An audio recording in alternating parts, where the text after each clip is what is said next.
ప్రముఖ కథానాయకుడు దుల్కర్ సల్మాన్కి చెందిన వేఫేరర్ ఫిల్మ్స్ నిర్మాణ సంస్థ నిర్మించిన మలయాళ చిత్రం లోకా చాప్టర్ 1 చంద్ర డామినిక్ అరుణ్ దర్శకత్వం వహించిన ఈ చిత్రంలో కళ్యాణి ప్రియదర్శన్, నస్లీన్, కే గఫూర్ ప్రధాన పాత్రలు పోషించారు. తెలుగు రాష్ట్రాల్లో ఈ చిత్రాన్ని సితారా ఎంటర్టైన్మెంట్స్ పతాకంపై ప్రముఖ నిర్మాత సూర్యదేవర నాగవంశీ కొత్త లోక చంద్ర పేరుతో విడుదల చేశారు.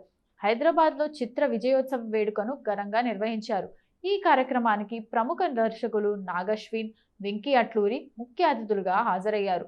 ప్రముఖ దర్శకుడు వెంకీ అట్లూరి మాట్లాడుతూ, సినిమా నేను చూశాను, నాకు చాలా నచ్చింది. టెక్నికల్గా బ్రిలియంట్ మూవీ. 30 కోట్లతో 300 కోట్ల రేంజ్ సినిమా తీశారని అందరూ అంటున్నారు. ఇక ఈ సినిమా ప్రారంభించినప్పుడు మలయాళ సినిమా పరంగా 30 కోట్లు అనేది చాలా ఎక్కువ.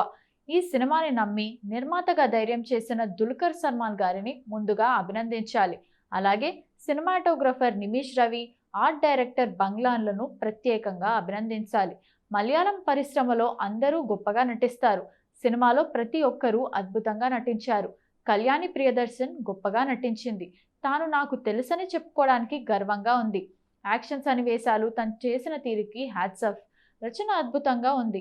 ఈ సినిమా ఇంత గొప్పగా మలిచిన దర్శకుడు డామినిక్ అరుణ్ ప్రతి ప్రశంసకు అర్హుడు. నాగవంశీ ఆగస్టులో ఓ సినిమా వలన మాట పడ్డాడు. అదే నెల చివర్లో హిట్ సినిమాతో సమాధానం ఇచ్చాడు. దట్ ఈస్ నాగవంశీ అని అన్నారు.